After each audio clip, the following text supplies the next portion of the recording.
Nah, rutenya dari sini sampai ke lorong itu. Terus sampai ke warung Meli. Habis itu ke rumah Wak Onen.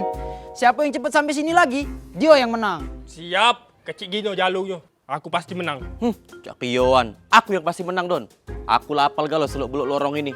Aku dari kecil lah lahir sini. Ingat, peraturannya tidak boleh nyentuh ban dengan tangan kosong. Harus dengan kayu yang kamu pegang. Budak-budak kecil sudah tersebar di spot-spot tertentu untuk nengok jalan pertandingan kamu. Peserta paham? Paham. Siap!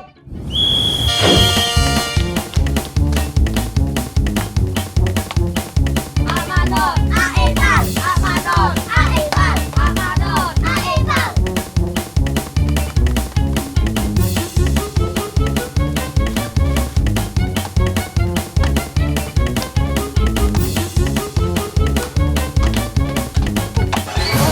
Ah, dah. Hahaha, duluan Wal.